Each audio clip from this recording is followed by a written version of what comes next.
gabi na po at ako'y pababa ng aking building. Kumakain po ako ng saging dito. Pupuntahan po natin si Arnold kasi meron pong isang ibon na dahil sa sobrang init dito sa Qatar. Isa pong ibon ang na-heat stroke dahil hindi po siya nakainom ng tubig at hindi po nakasilong kanina tanghali dahil ang temperatura po kanina tanghali ay masyadong mataas. Makikita nyo po sa inyong screen si Arnold, yung kasama ko sa painting, ayan o. Pinapainom niya po yung tubig, pinapainom niya po ng tubig yung ibon. Yan po yung ibon o. Makikita nyo po sa TV screens ninyo yung ibon po pinapainom niya. Na heat stroke po yung ibon. So sobrang init dito. Kabayang Arnold, anong masasabi mo sa ibon na ito? Well, ito kanina kasi sobrang init. Palagay ko nangyari dito talagang high blood na heat stroke. Ngayon, yan, kung nakikita nyo, nakatingin sa akin, natutuwa siya kasi mukhang lumalakas naman siya. Kaya binibigyan ko patuloy ng pag-inom. Pwede bang ibukan mo yung kanyang tuka para makainom siya ng maraming tubig? Hindi, binubusa ko na lang, baka ayan o, nakita nyo, umiinom o. Ayan po mga kaibigan ng ibon. Kasi hindi natin malaman niya kung ba meron niyang bird flu. Pero makita nyo, nakatingala na sa akin ngayon. Ayan o, mukhang hahalikan ako eh. Ayan o. Ano po bang uri ng species ng ibon na natuklasan nyo ito? Sa Tagalog, tinatawag tong bato-bato. Dito, buha-buhangin. Ano po ba ang marami pong ibon dito sa lugar nito na kagaya niyan, ano? Ba, madami. Kaya lang bawal dito ang baril. Kaya anuhan na lang natin ng yung tinatawag nilang anong panghuli dito. Nakalimutan ko na eh. Pero yun. Papainumin ko uli. Ito po makikita niyo po sa inyong TV screens. Papainumin po ang bato-bato at kasalukuyan pong umiinom ng tubig. Ayan po. Mukhang nasiyan po ang bato-bato dahil nakainom po siya ng tubig. Mukha yan. Parang mamatay po yung bato-bato dahil mukhang nabilao ka po, nalunod po. Nasobrahan ng tubig. Hello, sinisinok pa. Ayan po mga kaibigan. Ayan po yung ibon mga kaibigan at mukhang sinisinok. ayan po mga kaibigan. Sinisinok nga. Kasamang Arnold, po pwede bang ilagay natin sa isang tabi at baka matapakan mamaya ng mga taong dumaraan dito? Hindi, dito naman wala pa naman nakatira dito. Doon masyadong delikado doon eh. Saan po ba yun? Saan po ba yun? Yun doon sa bahay doon. Aha. Yung doon kay Pinoy, dito naman sa akin. Yan umiiyak eh. Oo.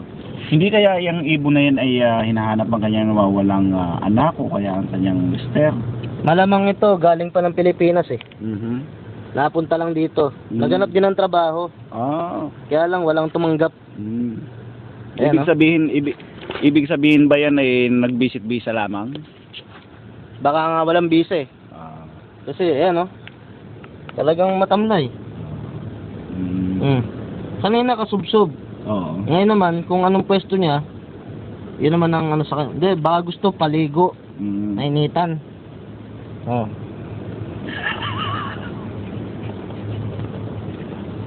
Nagkaroon na po ba ng investigasyon kung yan po ba ay magkakaroon ng repatriation sa kanyang pinanggalingan?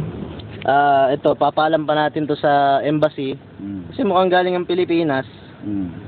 Papacheck natin kung anong... Kasi dito may fingerprint. Katulad ko ngayon, hindi pa ako. 2 beses na akong sablay eh.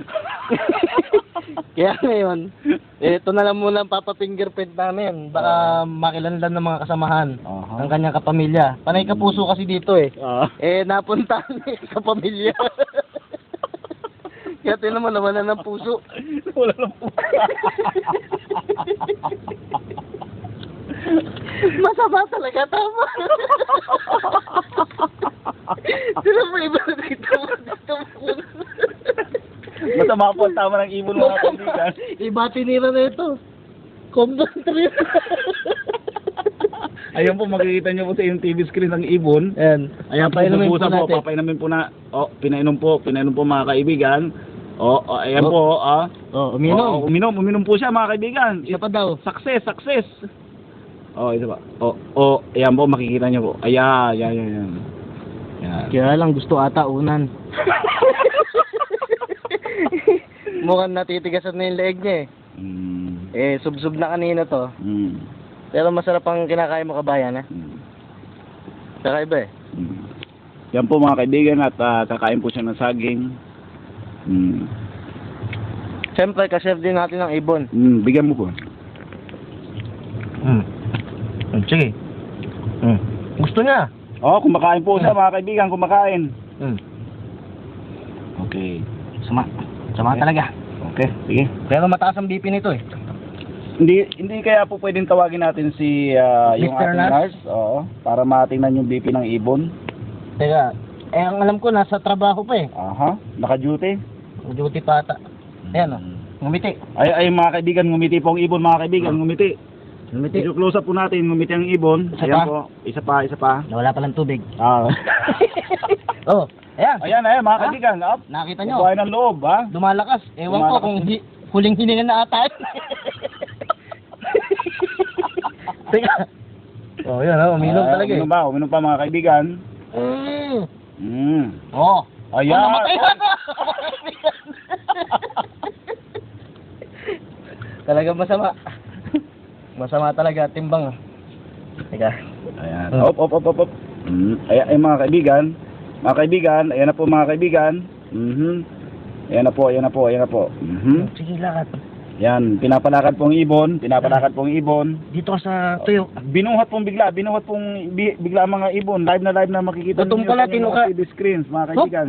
Mahina talaga. Ayan mga kaibigan. Kaya kailangan magsaging. Ayan, magsasaging po siya mga kaibigan at Tumuka. pinatutuka pong ibon. Masama talaga. Kaya, unatin natin ha. Ayan mga kaibigan. Ayan. Hop. Ops, okay. Teka, Okay. bubukan natin ng ano. Ibukan nyo ang pakpak ay ang tuka, yung mga kaibigan.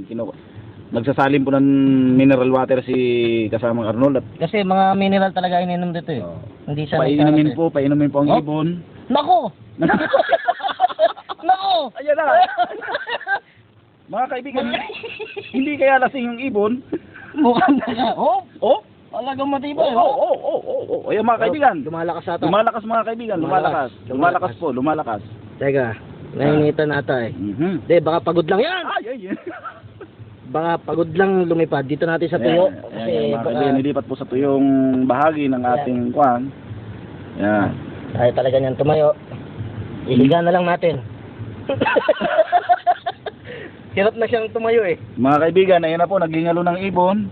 Naka-close up po. At ito po yung inyong kabayang Arnold na kasama natin. At dito po sa Middle East ngayon, nag-uulat. Mga ginoong Arnold Verdaguer at si kasamang cameraman, si Mr. Romano Pilipino.